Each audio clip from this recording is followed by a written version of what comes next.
Mudah-mudahan Mbak Cita kalian semoga maju Mbak kita orang ini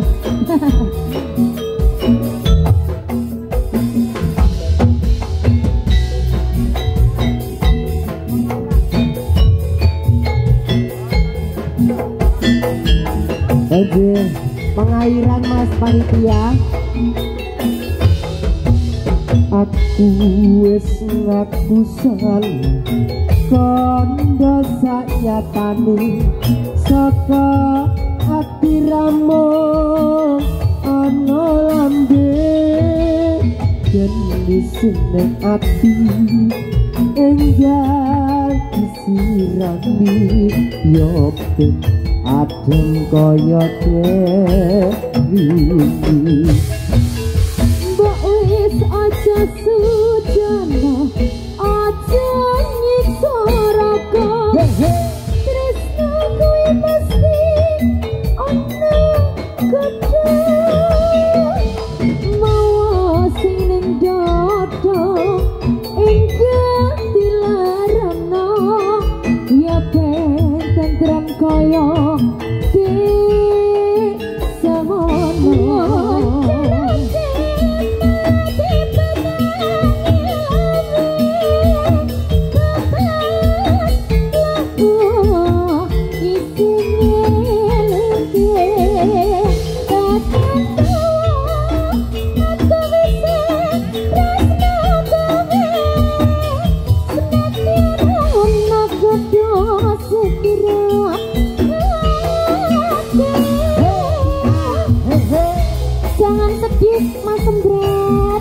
aja sedih nek ditinggal golek meneh.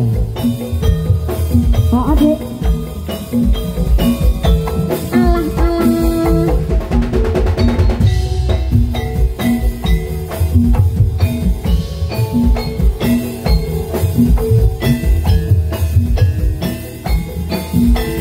ada Rizka Naluriza sikat. Aku wis ngaku salah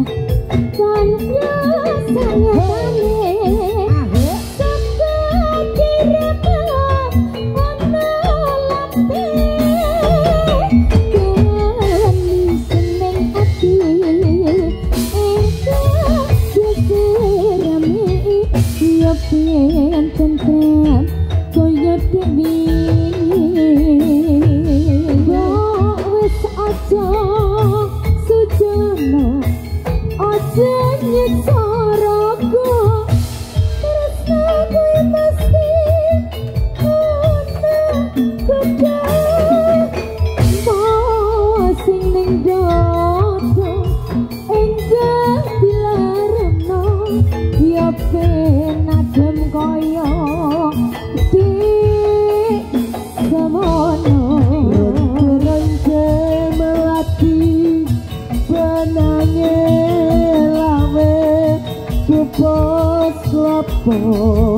tansah nyeleki nganti tuwa aku isih tresno kowe nadyan ono dodo sepiro ate